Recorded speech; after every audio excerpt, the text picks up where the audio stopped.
Kapayapaan po ang sumainyo, mga minamahal naming mga taga-subaybay.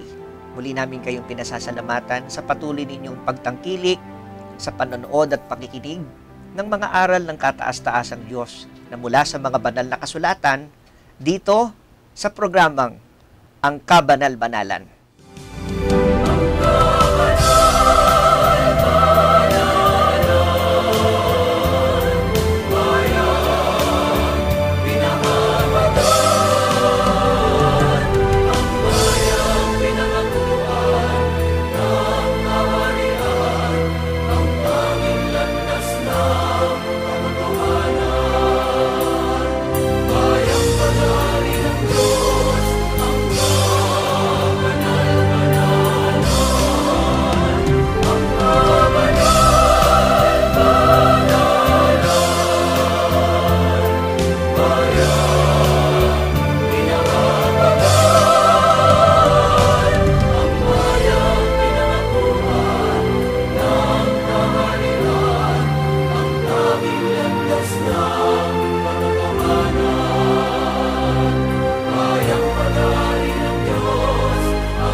Kapayapaan po ang sumainyo, mga minamahal naming mga taga-subaybay. Kapayapaan din po ang sumainyo, kapatid na Neraya. Kapayapaan din po ang sumainyo, kapatid na Ebiasap. At kapayapaan po sa lahat ng aming mga mahal na taga-subaybay ng palatuntunang ito na ang Kabanal-Banalan. Isang paksa po ang atin pong tatalakayin ngayon na may pamagat na ang Panginoong Kristo Jesus, ang tunay na Diyos at ang buhay na walang hanggan. Hanggang ngayon ay iba't ibang paniniwala mayroon ang marami tungkol sa ating Panginoong Kristo Jesus. Ngunit sino nga ba siya? Sino nga ba talaga ang ating Panginoong Kristo Jesus? Payagan niyo po, mga mahal naming mga taga-subaybay, ang pagtulong ng Panginoon mula sa mga banal na kasulatan upang lubusan nating makilala kung sino siya. Atin pong pasimulan ang ating pag-aaral. Kapatid na Neraya, anong pagkakilala meron po ba ang mga propeta tungkol sa atin pong Panginoon? At gaano po kahalaga na makilala natin siya? Napakahalaga po na ang ating pagkakilala sa Panginoon ay katulad at hindi nababago ng pagkakilala ayon sa itinuro ng mga unang lingkod ng Diyos, gaya ng mga propeta. At ang isa po sa propeta na naging kasangkapan upang ipakilala ang Panginoon ay si Propeta Jeremias. Pakibasa niyo po ang batayang talata sa Jeremias, Kapitulo 10, versikulo 10. Jeremias, Kapitulo 10, versikulo 10, narito po ang sagot ng Biblia. Ngunit ang Panginoon ay tunay na Diyos. Siya ang buhay na Diyos at walang hanggang hari. Sa kanyang puot ay nayayanig ang lupa at hindi matatagalan ng mga bansa ang kanyang galit. Maliwanag po ito, mga mahal naming taga-subaybay. Sa panahon ng mga propeta, isa si Propeta Jeremias ang nagturo at nagpaliwanag tungkol sa Panginoon. At ayon sa kanyang sabi, maliwanag sapagkat ang Panginoon ay tunay na Diyos. Ayon sa kanyang pagtuturo at yun ang kanyang sinasampalatayanan, hindi iba ang Panginoong kanyang kinikilala sa kinikilala niyang tunay na Diyos. Sapagkat ang Panginoon ay siyang tunay na Diyos. At ang tunay na Diyos ang siyang kinikilala niyang Panginoon. At ang Panginoon ang siyang kinikilala niyang tunay na Diyos. At ipinakita ang kahalagahan ng gayong pagkakilala.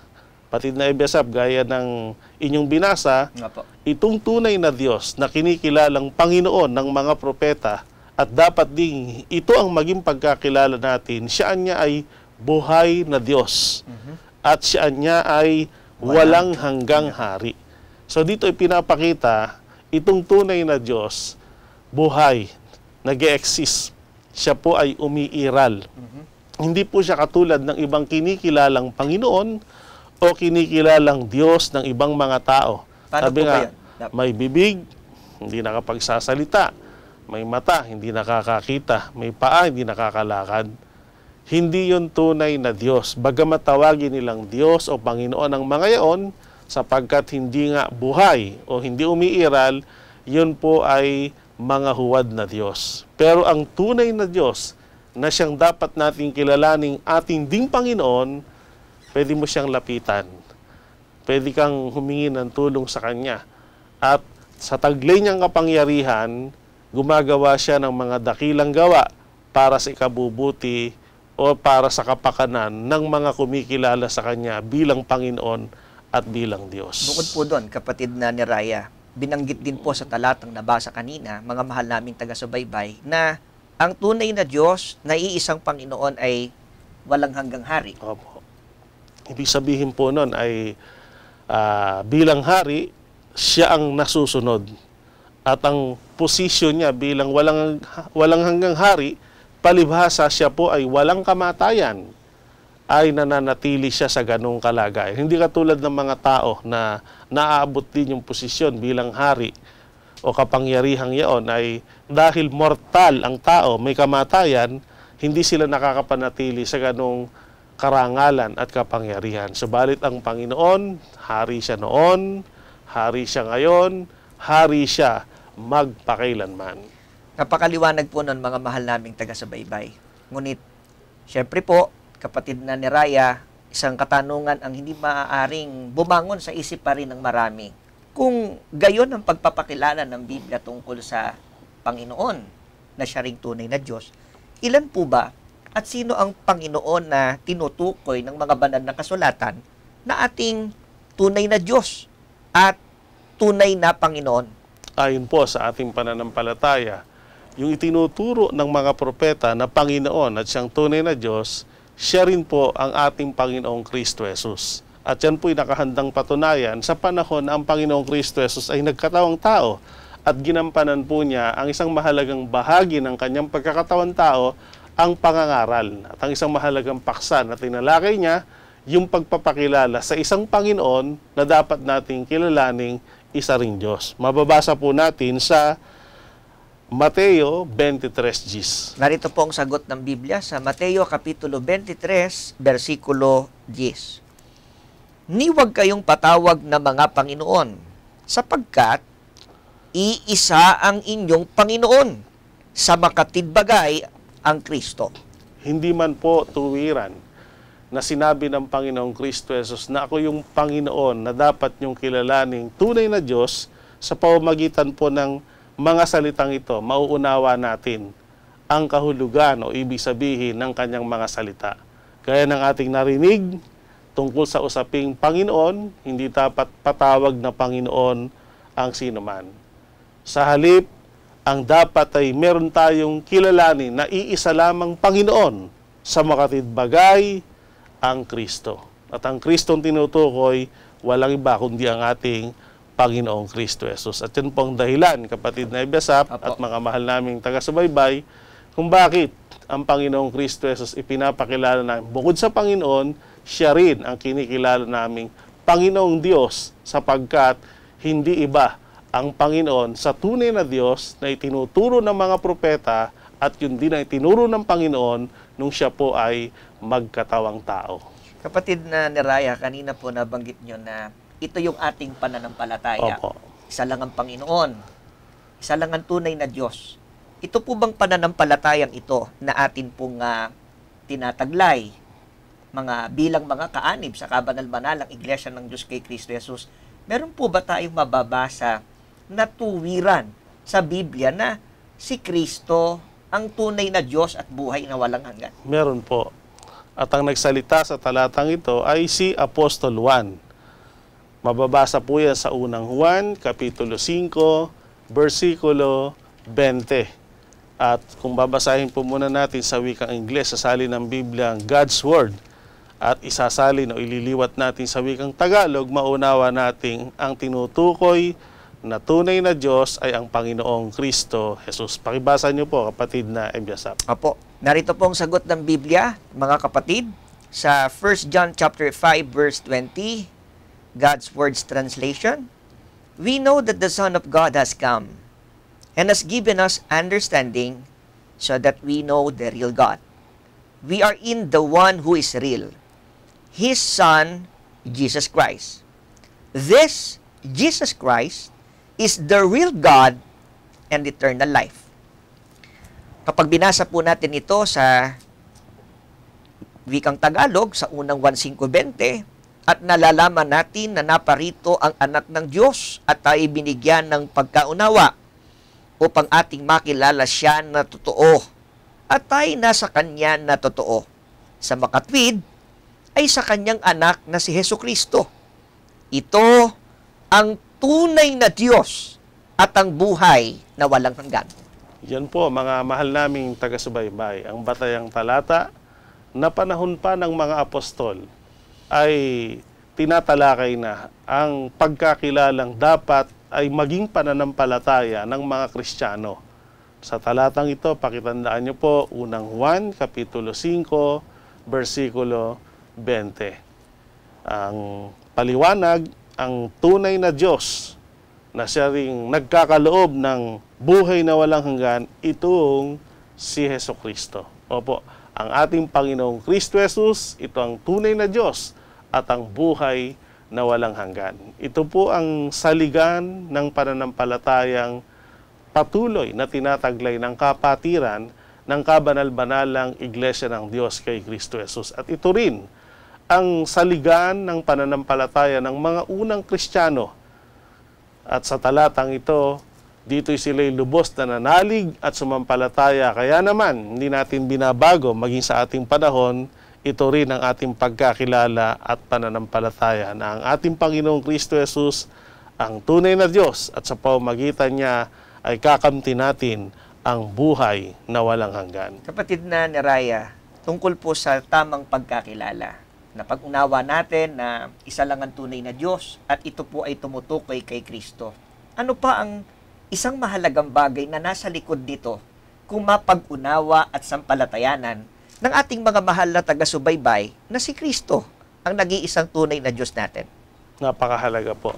At ang isa pang bagay na magiging pagkaunawa kapag lubos na naunawaan at sinampalatayanan itong pagkakilalang ito na may tiyak na batayan sa Biblia, kikilalanin nila ang Panginoong Kristo Jesus, hindi lamang Panginoon, hindi lamang tunay na Diyos, kikilalanin niyang spiritual niyang Ama. Yan po ay mababasa natin sa Juan 14:7. Sasalin po ng Biblyang Tagalog, Popular Version. Narito po ang sagot ng Biblia sa Juan Kapitulo 14, versikulo 7, Tagalog Popular Version. Kung ako'y kilala nyo, kilala na rin ninyo ang aking Ama. Mula ngayon ay kilala na ninyo siya at inyong nakita.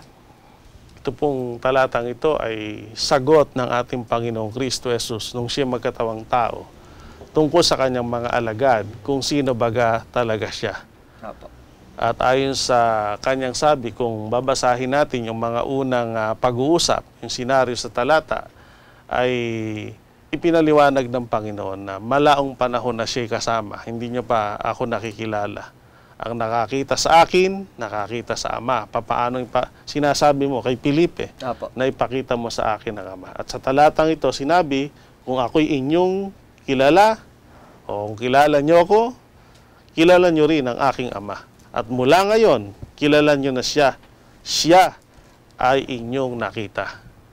Kasing kahulugan ng salitang ako at ang Ama ay isa. Ibig sabihin, tinatalakay niya na hindi iba siya sa Ama. Katulad ng parang nakakagulo ng isip nung una. Dahil parang, sino ba talaga itong kasama natin? Ito ba'y anak? Ito ba'y Ama? Pero tinuldo ka ng Panginoon na kaya lang siya napatatawag na anak nung mga panahong yon ay nasa kalagayan niya siyang anak. Pero nananatili siya sa likas niyang kalagayan, siya rin ang ating spiritual na Ama na dapat kilalanin. Opo. Kung gayon po, kapatid na Neraya, at sa aming mga mahal na taga-subaybay, di talaga maiaalis na magkaroon po ng kalilituhan. Kasi po, hanggang ngayon, ang paniniwala po ng marami, kapatid na Neraya, katumbas ito nung sinasabi nyo kanina na may nagsugo at merong isinugo. So ito ay pilit na pagbubukod ng iba na parang magkaibang Diyos ang dalawang ito. Opo. Pero ayon po sa mga banal na kasulatan, ganun nga po ba? Magkaiba po ba yun?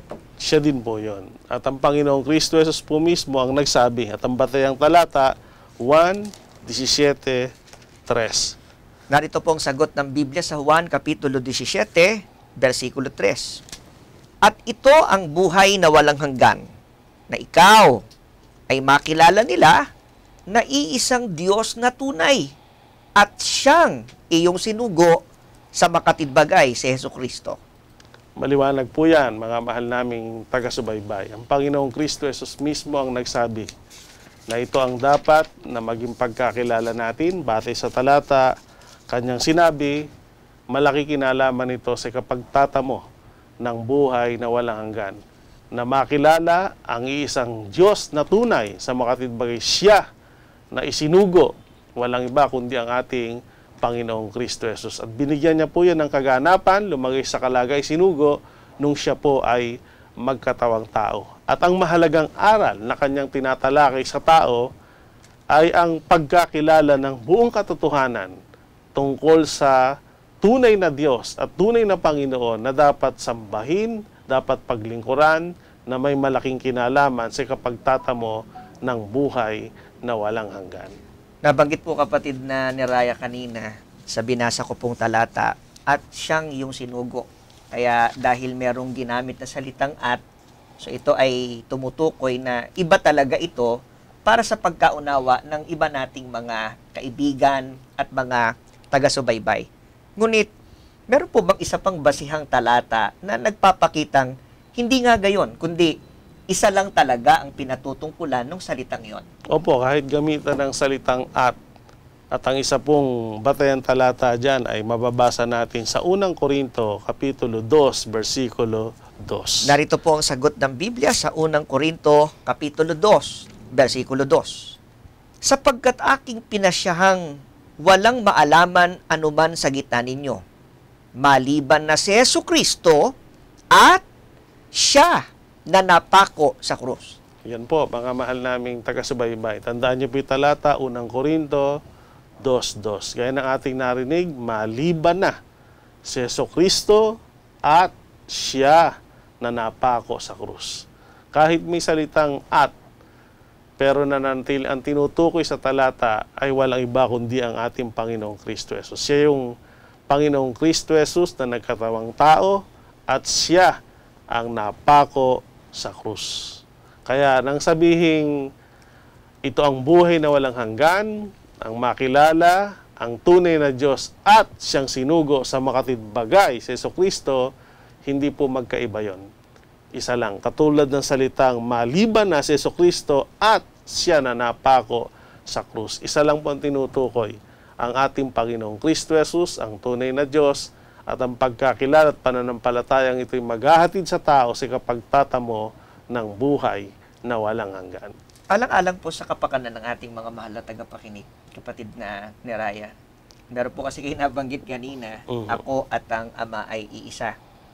Di ho ba? Opo. So, meron po bang talata sa mga banal na kasulatan, gayon nga ang nakasulat, at talagang nagpapakitang may isang Diyos lang, at yon ang Panginoon ng ating Panginoong Kristo Jesus? Mga mahal naming taga-subaybay, hindi ko lamang po ito binanggit, kundi meron pong tiyak na batayan na ako at ang Ama ay iisa. Sinabi yan ng ating Panginoong Kristo Jesus nung siya magkatawang tao.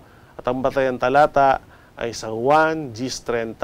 Basahin niyo po muna sa wikang Tagalog, at kung babasahin natin sa bersyon ng Biblia na Easy English Bible, lalo po nating maunawaan ang kahulugan nito. Pakibasa niyo po, kapatid na Ebiasap. Narito po ang sagot ng Biblia sa Juan, Kapitulo 10, versikulo 30.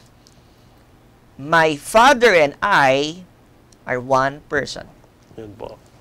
My Father and I are one person.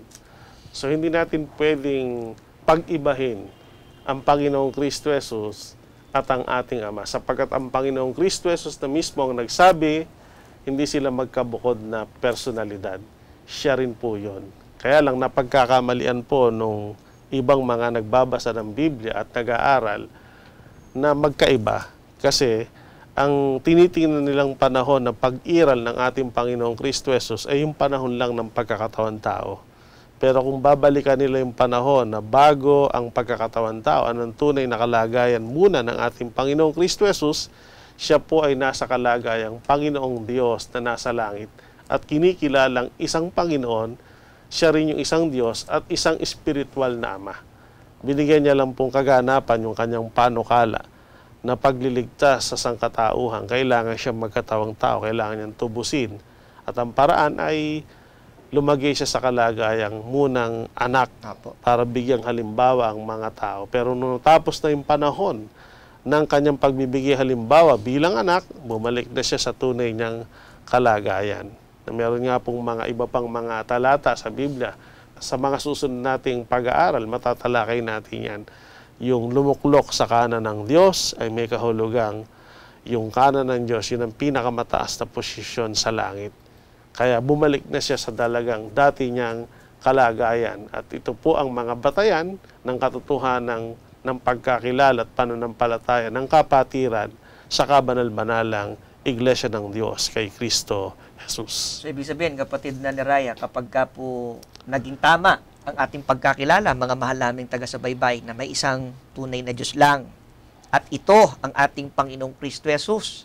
Gaya ng mga pagtuturo na atin pong narinig kanina, ano po ang assurance? Ano po yung katiyakan, kapatid na ni Raya, na ang buhay na walang hanggan ay mapapasa taong sasampalataya dito? Ipinangako na po ito sa mga unang Kristiyano.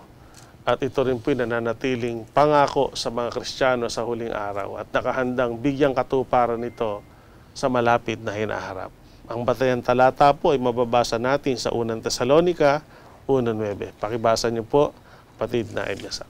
Unang Tesalonica Kapitulo 1, versikulo 9, narito po ang sagot ng Biblia.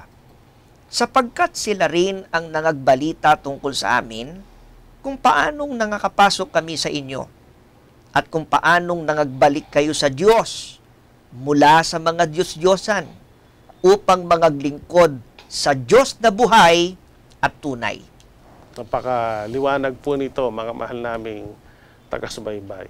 Katulad ng naging kaganapan sa mga unang mananampalataya na dati nung hindi pa sila naaaralan o wala pa silang pagkaunawa tungkol sa tunay na aral, ang kinikilala nilang Diyos ay hindi tunay. Sabi nga, sila po ay nasa kalagayang naglilingkod at sumasamba sa mga Diyos-Diyosan.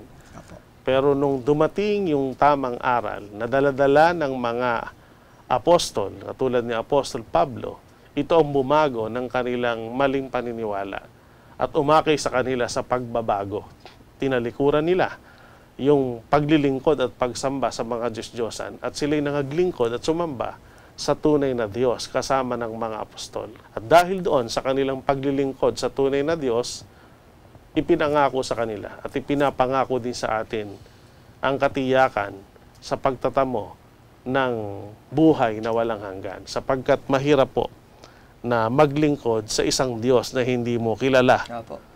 Kailangan makilala muna, sampalatayanan at paglingkuran ng tunay na Diyos, doon magsisimula yung karapat-dapat na paglilingkod sa Kanya. At kung magawa natin yon, maging karapat-dapat tayo sa pagtatamo ng buhay na walang hanggan.